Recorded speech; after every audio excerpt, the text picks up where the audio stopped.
நீ எனக்கு பாத்திரம் கழுவி கொடுப்பல்ல, அப்போ நான் இதை யூஸ் பண்ணிட்டு உங்ககிட்ட கழுவி கொடுத்துருவேன். கௌதமே, வெங்காயம் தக்காளி மட்டும் கட் பண்ணி கொடுத்துறேன். எங்க போற? இது வெஜிடபிள் கட்டர் தான். எதுக்கு வாங்கின? வெஜிடபிள் கட் பண்ணுறதுக்கு ஈஸியாக இருக்கும்னு வாங்கினேன். அப்போ இதை வச்சு கட் பண்ணலாம்ல?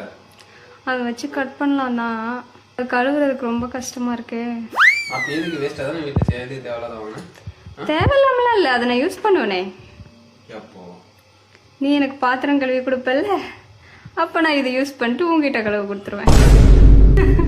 அதுக்கு நீ இப்பயே நீ அதை இதை வச்சு கட் பண்ணிட்டு என்கிட்ட கொடுத்தா நான் கழுவி தர போகிறேன். அதை யூஸ் பண்ணிட்டு உன்னை கழுவுன்னு சொல்கிறது மரியாதையாக இருக்காதுல்ல, அதான் இதை வெட்டி கொடுன்னு டீசெண்டாக உங்ககிட்ட நீட்டுறேன். வெட்ட வேண்டியதாக இல்லை, உன் பையன் இன்னும் கொஞ்சம் குட்டி குட்டியாக கட் பண்ணு. பண்ணு 2 பேரும் தானே சாப்பிட போகிறோம்.